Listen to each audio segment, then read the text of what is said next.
درس كوين مقالة صبحان ساعة هلا قلب ساعة هلا قلب ساعة هلا قلب ساعة هلا قلب ساعة هلا قلب waa sidee xaaladda magaalada Laascaanood ee gobolka Sool oo qarka u saaran inuu dagaal ka qarxo iyo u dhaxeeya dagaalkaasi waa kuwee labada dhinac ee ishayo sidoo kale waxaan si degdeg ah inoo soo gaaray oo aan idin la wadaagayna ciidamo uu wato Cabdirashiid Yuusuf Jibriil ayaa la wareegay xaafado kamida magaalada Laascaanood si gaar ah xaafadaha aaga Hotel Casuura ilaa madaxtooyada maamulka Waqooyi Bari haddaba firdhiye halkee ayuu ku dambeeyaa khilaafka u dhaxeeyo firdhiye iyo Cabdirashiid Jibriil waxa uu gaaray meeshii ugu dambeysay beelaha dhulbahante iyo warsangili ayuuna saameynaya xoga faahfaahsan ayaan idin hayaa waana dul istaagi doonaa dhammaan arrimahaas iyo xaaladdu hadda sida ay tahay soo dhawaada taariikhdu waxa ay tilmaamaysaa 20 January 2026 sidoo kale hadii ay tahay markii idin kugu horeysay ee aad soo booqanaysaan onkadka wararka ku soo dhawaada sabscribe saara muuqaalkaana share gareeya hadii aad hore inoo joogteen oo wararkeena aad la socoteena waad ku maasantiin la socodka iyo la jaanqaadka wararka degdega ah ee halkan aynu ku baahino aan ku bilaabo daawadayaal dhacdooyinka xilligan taagan ee magaalada Laascaanood ee gobolka Sool inaga soo gaarayo waxa kamid ah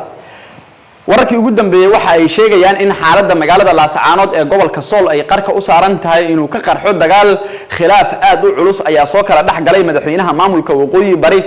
firdhiye iyo sidoo kale madaxweynaha ku xigeenka Cabdirashiid Yuusuf Jibriil dagaalka ayaa yimid maalmihii caleema saarka kadib markii Cabdirashiid Jibriil loo diiday in uu ka hadlo madaxtooyada gaar ahaan xafladii caleema saarka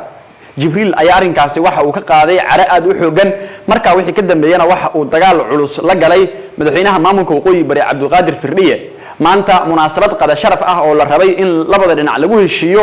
ayaa lagu kala tagay waxayna ku soo dhamaatay gabi ahaanba fashil Cabdirashiid Jibriil ayaa iskaga baxay hoolkii xafladda kadibna waxa la sheegay inuu galay inuu hub urursi iyo ciidamo uu la yimaado xaafadaha uu degan yahay taasi oo xaaladda magaalada gelisay qalqal amni iyo halis aad u weyn oo dhinacyadu ay dareemayaan Cabdirashiid Jibriil ayaa waxa la sheegay inuusan ku qanacsanayn sidii loo maareeyay munaasabadii caleema saarka ee madaxtooyada Waqooyi Bari ka dhacday maalmihii la soo dhaafay taasi oo goobjoog ka ah madaxweyne Xasan Sheekh Maxamuud munaasabadaasi kaliya waxa ka hadlay firdhiye ayaa waxa la sheegay in uu si aad ah u bahdilay Abwaan Jibriil ninka lagu magacaabo taasi oo keentay in ninkaasi uu dareemo xilkiisa ku xigeenka ah inuu yahay mid niic ah oo gabi ahaanba aan waxba gelin dhinaca kale firdhiye waxa uu markaa dareemayaa culays aad u xoogan oo ay saarayaan beesha uu ka soo jeedo Jibriil dhinacyada ayaana laga yaabaa in mar walba ay isfarsaaraan waxa la sheegay in ciidamo ku beel ah madaxweynaha ku xigeenka maamulka Waqooyi Bari ay hadda tuban yihiin aaga Hotel Casuuro ilaa halka loo yaqaano Hotel Jabuutawi iyo meelo badan oo kamid ah magaalada Laascaanood sidoo kale firdhiye ayaa la sheegay in uu ilaa iyo hadda dalbanayo in la heshiisiyo madaxweynaha ku xigeenka maadaama xaaladdu ay faraha ka sii baxayso wararkii ugu dambeeyay xaaladda magaalada Laascaanood ayaana daawadayaal waxa ay sheegayaan in marka ka dambayso warar iskhilaafsan ay ka soo baxayaan dhinacyaduna ay si kala fogaanayaan iyadoo marka nabadoono waxgarad isimo iyo qaar kamid ah mas'uuliyiinta caleema saarka tagay ay wali ku sugan yihiin magaalada Laascaanood ayna qorsheynayaan in ay dhaxdhaxaadin u sameeyaan labada dhinac si gaar ah in ay dhaxdhaxaadin u sameeyaan firdhiye iyo ku xigeenkiisa firdhiye ayaa la sheegay maanta markii uu soo galay hoolka la rabay in lagu heshiisiyo labadooda in Jibriil iyo asagu ay isdhinac fadhiisteen ay salaameen kadibna madaxweynaha ku xigeenka ayaa istaagay asaga oo hoolka iskaga baxay taasi waxay xaaladda ka dhigtay mid aad u adag beelaha dhulbahante ayaa waxa ay awood badan ku leeyihiin deegaanada Laascaanood iyo sidoo kale ama deegaanada loo yaqaan Waqooyi Bari horeyna loogu aqoon jiray Sool Sanaag iyo Cayn oo SSC ah taasi waxay ka dhigan tahay in hadda markii ugu horeysay ee khilaaf soo kala dhaxgalayo labada dhinac gaar ahaan madaxweynaha Waqooyi Bari iyo ku xigeenkiisa madaxweynaha Waqooyi Bari iyo ku xigeenkiisa ayaana waxa ay muddo ka yar 5 bil joogan madaxtooyada waliba waxaana ay xusid mudan in hadda uu dhacay caleema saarka ayaana waxa uu sababay khilaafka labada dhinac u dhaxeeyo haddaba markii aan isba bardhigno labada shakhsi ya abaabul badan ya saameyn leh sidee ayna magaalada xaaladaheeda u maareyn karaan markii la fiiriyo magaalada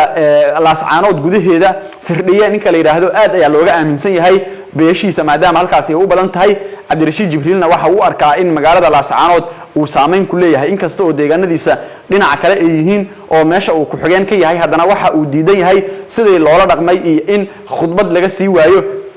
munaasabadii weyneed ee caleemasaarka waxyaabaha kale ee la yaab kale ee ka dhacay munaasabada caleemasaarka ee firdhiye waxaa ka mid ah saddexdaasi arrin maxay kala yihiin waxaa ka dhacay kow gebi ahaanba cabdirashiid jibriil waxaa lala mid dhigay xildhibaanada waqooyi bari tusaale ahaan wax saameyna ma lahayn markii madaxda la soo dhaweynayo safka qaybtiisa ugu dambaysa ayuu ku jiray sida sawirada qaar lagu baahiyay baraha bulshada sidoo kale markii la sameynayo munaasabada ama shirarka amniga shirarka waaweynka ah la qabanayo dhammaan kama soo qaybgeli jirin firdhiye ayaana meel walba ay u xirneed taasi waxay keentay marka in asaga oo xanaaqsan oo qabaqaabada iyo kuraasta iyo qaabka loo dhigayo iyo dadka meesha la fadhiisinayo shaqadaas asaga oo hayay in uu magaalada marka ku dareemo caajis iyo in uusan waxba ka ahayn in aysan cidna salaamaynin in gawaaridiisa aan jidadka loo xiraynin waxa uu dareemay busaarad badan taasina waxay keentay in khilaafka culus maanta uu soo kala dhex galo labada dhinac marka waqooyi bari kala hogaamiyo waa firdhiye iyo ninka lagu magacaabo cabdirashiid yuusuf jibriil isimada dhaqanka ayaa hadda waxay ku hoolan yihiin in ay si degdeg ah xalka arrinkan u galaan magaalada laascaanood ee gobolka sool dagaal culus ayaa ka dhacay sanadkii 2023 Somaliland ayaa looga saaray tan iyo markii waxa ka dambeeyana tan iyo xilligaas wixii ka dambeeyay magaalada laascaanood xaalad deganaanshaha ayaa ka jirtay maamul hana qaaday ayay sameysteen haddana waxa la leeyahay uma adkaysan karaan in ay wajahaan xaalado noocan ah wixii warar ah oo ku soo kordha arrimahan daawadayaal saaxiibayaal barnaamijyadeena iyo wararkeena xiga ayaan idin kula soo socodsiin doonaa haddii Allah uu daliyo uu raali ka noqdo soo dhawaada marka u horeysa waxaan salaan qiimo badan u dirayaa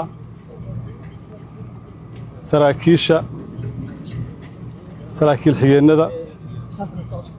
iyo ciidamada ay ka kooban tahay guutada danab oo ugu horeeyo taliyaha guutadaas jenaraal Jimcaale Jaamac Takar dhammaantiin waxaan leeyahay galab wanaagsan ragga halkan fadhiya waa la garanayaa buurahan iyo iyaguna waa is yaqaanaan waa raggii halgankii dheeraa ee laascaanood lagaga sifeeyey maleeshiyaadka SNM hormuudka ka ahaa waa raggii lahaa mujaahidiintii ugu horreysay ee u daatay